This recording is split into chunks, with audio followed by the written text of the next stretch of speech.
United nation security council जो कि अब काफ़ी ज़्यादा न्यूज़ में आ रही है, जिसमें कुछ परमानेंट और नॉन परमानेंट मेंबर्स होते हैं, और उसमें इंडिया की बात कही जा रही है कि जो परमानेंट मेंबर्स हैं उनके नंबर्स को इंक्रीज़ कर देना चाहिए, क्योंकि उसमें जो रिप्रेजेंटेटिव्स है वो कुछ ही कंट्रीज़ के और कुछ ही कॉन्टिनेंट्स के उसमें कुछ रिप्रेजेंटेटिव है, सिर्फ 5 ही रिप्रेजेंटेटिव हैं और परमानेंट मेंबर्स में। तो कहा जा रहा है कि उनके नंबर्स को और भी ज़्यादा इंक्रीज़ कर देना चाहिए, क्योंकि जब उनके नंबर्स को मतलब जब परमानेंट और नॉन परमानेंट मेंबर डिसाइड किए थे, उतनी ज़्यादा इकोनॉमिक कंडीशन सभी कंट्रीज़ की बढ़िया नहीं थी।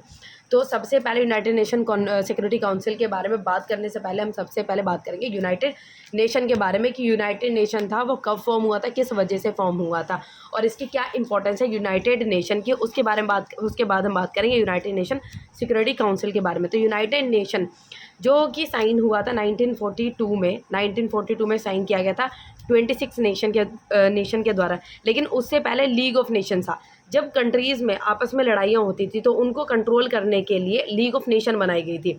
वर्ल्ड वॉर 1 के बाद लीग ऑफ नेशंस जो है वो फॉर्म किया गया था, जिसकी वजह से फर्दर जो है वो लड़ाई वगैरह वॉर्स दो कंट्रीज़ के बीच में ना हो और इतना ज़्यादा जो काफ़ी ज़्यादा नुकसान होता है वो नुकसान वगैरह ना हो। तो उसको कंट्रोल करने के लिए, उसको स्टॉप करने के लिए लीग ऑफ नेशन बनाई गई थी। लेकिन लीग ऑफ नेशन अच्छे से वर्क नहीं कर पाई, जिसकी वजह से सेकेंड वर्ल्ड वॉर हो गई थी। जिसने अच्छे से काम नहीं किया था लीग ऑफ नेशन ने, उसको फिर हटाने के बाद, उसको अबोलिश करने के बाद, लीग ऑफ नेशन को हटाने के बाद यूनाइटेड नेशन जो है वो 1942 में फॉर्म किया गया था।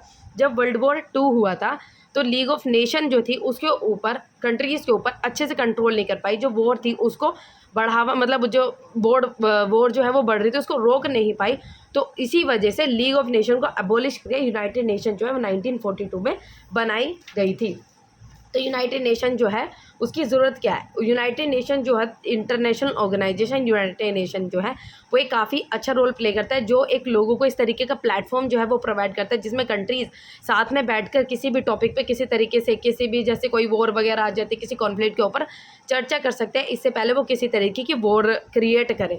तो एक इस तरीके का प्लेटफॉर्म प्रोवाइड करता है जिसमें जो कंट्रीज़ है वो साथ में आपस में आके कोऑपरेट कर सके और डिस्कस कर सके किसी भी तरीके के मैटर्स को, जिसमें कंट्रीज़ के रिजॉल्व को सॉल्व किया जा सकता है यूनाइटेड नेशन के बारे में। तो इसमें और भी जो कंट्रीज़ है, इसमें काफ़ी यूनाइटेड नेशन है, यूनाइटेड नेशन फॉर्म हुआ था तो इसके अच्छे रिजल्ट दिखे थे, क्योंकि सेकेंड वर्ल्ड वॉर के बाद कोई ऐसी इतने बड़े लेवल पर कोई इस तरीके की फर्दर वॉर क्रिएट नहीं हुई, जो कि यूनाइटेड नेशन का ही एक अच्छा कदम है कि उसने कंट्रीज़ को इस तरीके से कंट्रोल किया कि उनके बाद में कोई आगे फर्दर इस तरीके की लड़ाई नहीं हुई थी। तो यूनाइटेड नेशन के अंडर में ही जो आता है यूनाइटेड नेशन सिक्योरिटी काउंसिल, जो कि 1945 में जो यूनाइटेड नेशन सिक्योरिटी काउंसिल बनाया गया था। यूनाइटेड नेशन के इंडिया भी एक यूनाइटेड नेशन का एक फाउंडिंग मेंबर है। यूनाइटेड नेशन कॉन्फ्रेंस जो कि हुई थी इंटरनेशनल ऑर्गेनाइजेशन 1945, जो कि हेल्ड हुआ था सैन फ्रांसिस्को में, जैसे इसमें लिखा हुआ है, और अटेंड किया था 50 कंट्रीज़ ने इसको अटेंड किया था और साइन किया था यूनाइटेड नेशन चार्टर साइन हुआ था। यूनाइटेड नेशन चार्टर 50 कंट्रीज़ के बीच में साइन हुआ था, और इसमें इंडिया भी एक उसका one of the founding member है। यूनाइटेड नेशन के 193 जो है वो मेंबर्स है यूनाइटेड नेशन के हैं मेंबर्स। 153 जो है 193 उसके मेंबर्स हैं। ये इंटरनेशनल कॉन्फ्रेंस को शांत करने की कोशिश करता है और it improve social and economic development of all over country, all over world. ये सोशल और इकोनॉमिक डेवलपमेंट लाने की कोशिश करता है पूरी वर्ल्ड के अंदर। तो United nation general assembly, all members have one vote. जो यूनाइटेड नेशन जनरल असेंबली है उसके जितने भी मेंबर्स हैं उसके अंडर में उन सभी लोगों के पास एक वोट होता है। लेकिन यूनाइटेड नेशन सिक्योरिटी काउंसिल है जिसमें 15 मेंबर्स होते हैं। यूनाइटेड नेशन सिक्योरिटी काउंसिल के परमानेंट जो 15 मेंबर्स होते हैं, जिसमें 5 परमानेंट होते हैं और 10 जो है वो नॉन परमानेंट मेंबर्स होते हैं। यूनाइटेड नेशन ऑर्गन्स, इसके कुछ 6 ऑर्गन्स है जिसमें आ जाता है जनरल असेंबली, जिसमें 193 मेंबर्स होते हैं जो यूनिवर्सल रिप्रेजेंटेटिव्स होते हैं, और उसके बाद जाता है सिक्योरिटी काउंसिल, फिर सेक्रेटेरिएट्स, फिर economic and social council, ट्रस्टशिप council, फिर इंटरनेशनल कोर्ट ऑफ जस्टिस। अब हम बात करते हैं यूनाइटेड नेशन सिक्योरिटी काउंसिल की। यूनाइटेड नेशन सिक्योरिटी काउंसिल में जो कि चार्टर, यूनाइटेड नेशन चार्टर जो कि 1945 में इस्टेब्लिश किया था, यूनाइटेड नेशन सिक्योरिटी काउंसिल, इसके नाम से ही पता चल रहा है यूनाइटेड नेशन सिक्योरिटी काउंसिल, जो कि सिक्योरिटी और पीस से रिलेटेड बात करती है। इसका जो council in headquarter in New York में इसका हेडक्वार्टर है। 5 परमानेंट है जिसको G5 भी कहा जाता है, और 10 जो है वो नॉन परमानेंट मेंबर्स है। 5 परमानेंट मेंबर्स है इसके कौन कौन से हैं?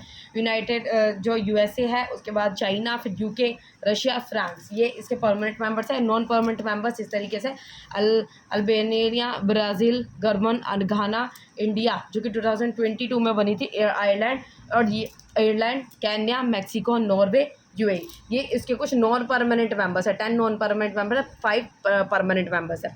जो परमानेंट मेंबर्स होते हैं ये तो परमानेंट ही रहते हैं, इनकी कोई ऐसा नहीं है कि 2 साल में चेंज हो जाएगा, ये नहीं, ये परमानेंट मेंबर्स हैं। ये जब फॉर्म हुई थी यूनाइटेड नेशन सिक्योरिटी काउंसिल तब से मेंबर ये अब तक है।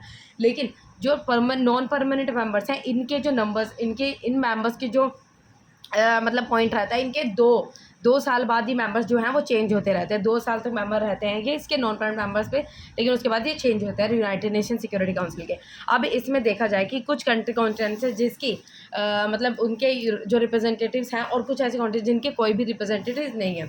तो जो 3 अफ्रीका की सीट होती है, जो नॉन परमानेंट मेंबर्स होते हैं, उसमें 3 सीट अफ्रीका की है, 2 एशियन कंट्रीज़ है, उसमें 2 लैटिन अमेरिका एंड कैरिबियन, 2 है वेस्टर्न यूरोप, और उसके बाद जो एक है वो ईस्टर्न यूरोप है। इसमें वोटिंग पावर जो परमानेंट मेंबर्स होते हैं उनके पास होती है एक वोटिंग पावर, जिसको मतलब वोटिंग पावर्स तो होती है वो सभी का मेंबर ऑफ काउंसिल सभी के पास होती है, लेकिन जो एक वीटो पावर होती है वो होती है सिर्फ परमानेंट मेंबर्स के पास ही। परमानेंट मेंबर्स के पास एक वीटो पावर क्या होती है? वीटो पावर इस तरीके से होती है, जब कोई भी किसी भी तरीके का डिसीजन, उसमें जितने मेंबर्स होते हैं वो किसी भी तरीके का डिसीजन अगर लेना चाहते हैं, लेकिन उसमें से किसी एक कंट्री ने जो कि परमानेंट मेंबर्स है उसने, जैसे मानो ये 4 कंट्रीज़ है, ठीक है, 4 ही है कंट्रीज़, इन्होंने अपने कोई भी एक डिसीजन था जिन पे 4 कंट्रीज सहमत है, ये कहती है कि भाई ये सब चीज़ें सही है, लेकिन फ्रांस ने अपनी वीटो पावर्स का, फॉर एग्जांपल फ्रांस अपनी वीटो पावर का यूज़ करके बोलता है कि नहीं, ये डिसीजन प्रॉपर नहीं है, डिसीजन नहीं ले जाना चाहिए।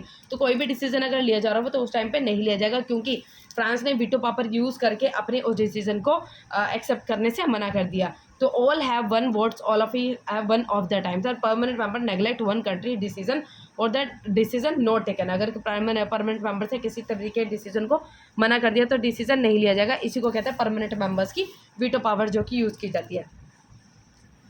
Any member of United nation who is not is a permanent member can participate but withdraw a vote. जो कोई भी जो मेंबर होता है परमानेंट यूनाइटेड नेशन का मेंबर होता है, वो मेंबर जो है वो उसमें पार्टिसिपेट तो कर सकता है, जो कोई भी डिस्कशन वगैरह होता है, लेकिन उसके पास कोई भी वोटिंग पावर नहीं होती है।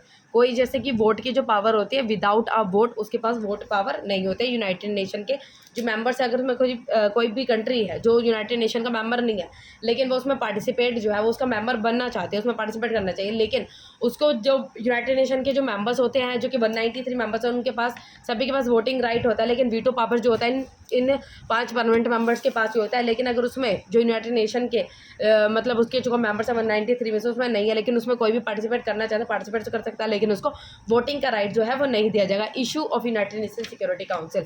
यूनाइटेड नेशन सिक्योरिटी काउंसिल के इश्यूज़ क्या है? अब ये यूनाइटेड नेशन सिक्योरिटी काउंसिल के इश्यूज़ कुछ इस प्रकार है, क्योंकि जिस टाइम पे United nation security council form हुआ था उस पर सभी कंट्रीज इक्वली डेवलप नहीं थी। तो जो उस टाइम पे रिचर कंट्रीज थी, जो अच्छी खासी डेवलप हो रही थी, उनको परमानेंट मेंबर्स बना दिया गया। लेकिन अगर आज के टाइम पे कंपैरिजन किया जाए, आज के टाइम पे कंपैरिजन किया जाए उस टाइम से लेकर अगर आज के टाइम पे कंपेयर किया जाए यूनाइटेड सिक्योरिटी काउंसिल के जो मेंबर्स हैं, तो काफ़ी लोग जो है, जो कंट्रीज़ हैं, वो वाकई में डिमांड कर रही है कि उनके मेंबर्स, कि उनके कंट्रीज़ का कोई भी मेंबर परमानेंट मेंबर में भी नहीं है और नॉन परमानेंट मेंबर्स में भी नहीं है, तो उनके रिप्रेजेंटेटिव जो हैं और नंबर जो है परमानेंट और नहीं परमानेंट मेंबर्स के नंबर्स को बढ़ा देना ही सही है। जिसमें यूनाइटेड नेशन सिक्योरिटी काउंसिल 2.0 जो कि अब ट्रेंड में जो कि चल रहा है, जिसमें लोगों की डिमांड उठाई जा रही है, जिसमें यूनाइटेड नेशन सिक्योरिटी काउंसिल 2.0 जिसमें बनना चाहिए, जिसमें ये कहा जा रहा है कि जो यूनाइटेड नेशन सिक्योरिटी काउंसिल है उसके मेंबर्स को और भी ज़्यादा बढ़ा देना चाहिए, जिसमें जो रिप्रेजेंटेटिव उसमें नहीं है उनको भी इस तरीके से राइट मिले। और अभी हाल ही में इंडिया की भी यूनाइटेड नेशन सिक्योरिटी काउंसिल में परमानेंट मेंबर्स की भी बनने की बातें कही जा रही है कि यूनाइटेड नेशन सिक्योरिटी काउंसिल में एक इंडिया जो काफ़ी ज़्यादा डेवलपिंग की तरफ जो है, डेवलप कंट्रीज़ की तरफ बनने के लिए तरफ जा रहा है और काफ़ी ज़्यादा डेवलपमेंट कर रहा है। और जो एक कंट्रीज़ है जिसकी पॉपुलेशन काफ़ी ज़्यादा अच्छी है, वो एक यूनाइटेड नेशन सिक्योरिटी काउंसिल के परमानेंट मेंबर से बाहर होना मतलब एक अच्छी बात नहीं है। तो कहा जा रहा है कि परमानेंट मेंबर्स है उनके नंबर्स को और भी ज़्यादा बढ़ा देना चाहिए, जिसमें उनके रिप्रेजेंटेटिव बाकी कंट्रीज़ के रिप्रेजेंटेटिव भी उसमें इंक्लूड हो जाए और उनके साथ उनको ऐसा ना लगे कि उनके साथ में किसी तरीके का डिस्क्रिमिनेशन किया जा रहा है, कि उनके मेंबर्स को उसमें इंक्लूड नहीं किया जा रहा।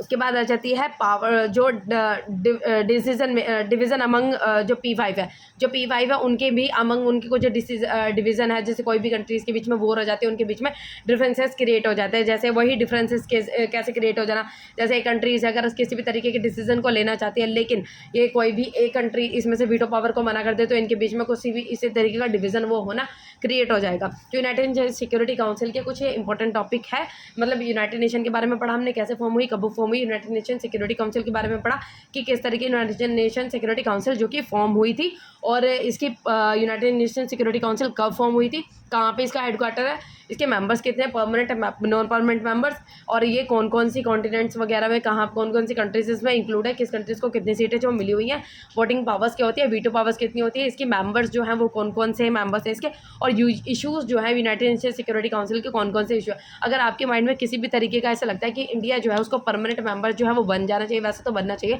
तो आप भी इसके बारे में कुछ थोड़ा सा कमेंट सेक्शन में थोड़ा सा कोई भी कमेंट जो है वो करने की कोशिश कीजिए। अगर वीडियो थोड़ी सी इंफॉर्मेटिव लगे तो वीडियो को लाइक कीजिए और चैनल को सब्सक्राइब कीजिए।